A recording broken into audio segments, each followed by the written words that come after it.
What is up, everybody? I'm your Legendary Commander, and welcome back to Baldur's Gate 3. In this video, we're going to talk about finding the Necromancy at Thay. We're going to be trying to find it relatively as quickly as possible, and avoiding/circumventing every trap that we can. First, of course, you have to go to the Blighted Village, fight all the goblins, but we're already past that, right? You want to go ahead and go to the left of the apothecary's shop. You can look around all you want, but this isn't going to get you where you need to go. What you actually need to do is go look for a hatch directly behind the counter. If you can't see it, I need to go get some glasses because, well, I've already got mine, that's how I found it. Once you find the hatch, it's going to take you downstairs. Once you're downstairs, you'll be looking for a lever. You will make a 180 from the ladder. Probably your camera's a little off, but 180 from the ladder, and you're going to go look towards these boxes here to your left. Those boxes are just hiding the lever. You don't have to pass the check, you just have to move the boxes enough so you can see it. When you pull this lever, it will open a secret door. Now, there is some required reading to do in this room, unless you just want to intimidate your way through it. I suggest intimidating, but otherwise go find this book over here. Basically, you're looking through the book for the general treatment of wounds. It doesn't really matter though, you just have to flip through it. Next, you're going to find yourself in a room with a bunch of coffins. You can open the first coffin to your right, but if you don't want to fight anything, don't touch any more of them. If you do want to fight them, do not open them, attack them. When you attack the first one, it will spawn a skeleton. Hold the control button and keep clicking on the enemy with it until it essentially dies. If you do it fast enough, you won't even enter initiative.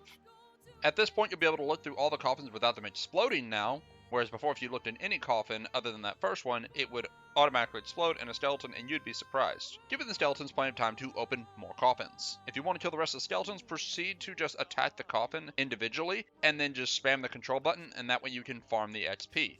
When you're done, go to the mirror. Click on it. I suggest make an intimidation check. Make sure you have thaumaturgy and have guidance on you just for the extra help. Succeed this and the mirror will open. But if you do want to go through the dialogue sequence rather than intimidating, you can go this route. Tell it you're an ally, then say that it is an evil lich or creature if you don't get the check right.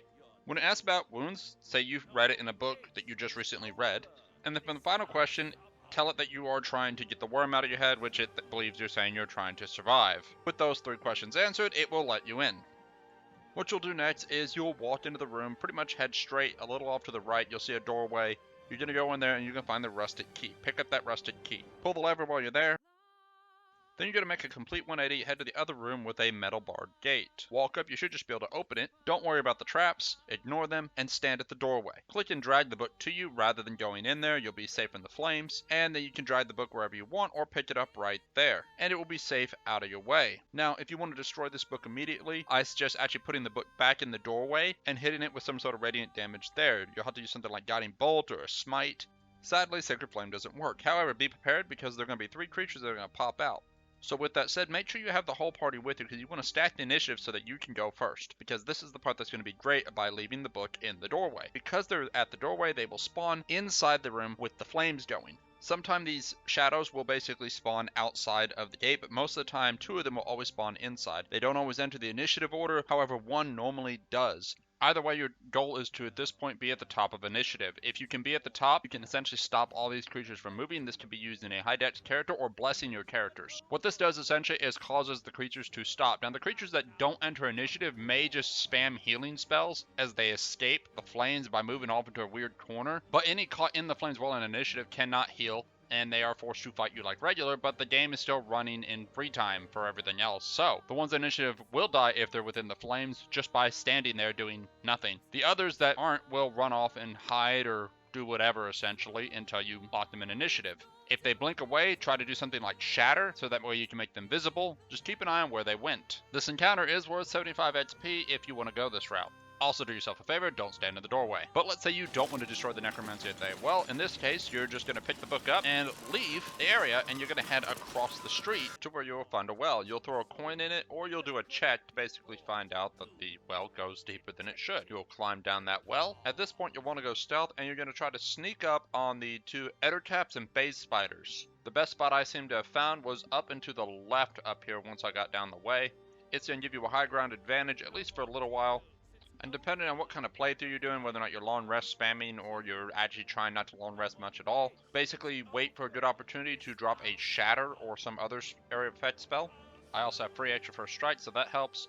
But basically take advantage of this, fight this, it's a traditional battle overall, and then move on to the next area. So once you've dealt with that encounter, you're going to essentially have time to just run around free roam because the next set of spiders are on a level below and the giant spider which is on top. You don't actually have to fight any of these. You could just turn invisible, pick up the amethyst, and leave.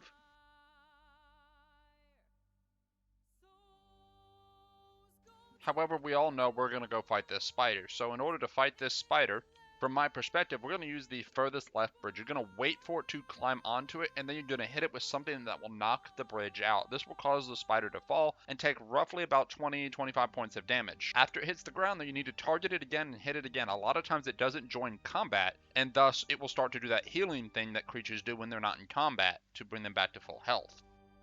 From there, target the little spiders. Let the big one be alone for now because it's going to climb up on another bridge fairly shortly and you're going to take out that bridge. You're going to repeat this process multiple times. Try not to bunch up because the giant phase spider's range attack is a small AoE attack. This is also one of the few times I'd advocate for dumping spells. Don't be wasteful, but you're going to get messed up in this fight no matter what. So, since you'll be low on mercy anyway, you might as well use up your spells here. Spells like Shatter, Spiritual Weapon, Burning Hands, and Thunder Wave will all be really useful. Also, flame spells or Eldritch Blast to take out the webbing bridges. This is going to be very helpful because as you can see, she's back on the ground already.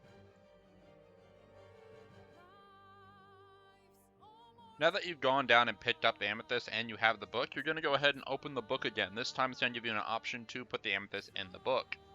Presuming you're going to open this book and use it, you're going to have 3 saving throws. Not checks, but saving throws. Bless and Resistance will both give you an additional D4. Higher Wisdom, so if you can level up, definitely do that. Get all the proficiency modifiers you can. But something like Protect from Good and Evil doesn't seem to work. Now, while the first check is only 10, it goes up to 15 and then 20. Make sure to have some inspiration points if you don't want to fail these checks. If you fail, you will be cursed. However, if you succeed in all your checks, you'll be able to speak with the dead, and from now on get a +1 to wisdom saving throws and checks. As for what comes after, that is for later because you won't be able to touch this book again until Act 3, and I'm not even back at Act 3 yet. So with that said, I hope this video helped. If it did, hit that like button, don't forget to subscribe, make sure to tell your friends. But y'all take care, and I will catch you next time.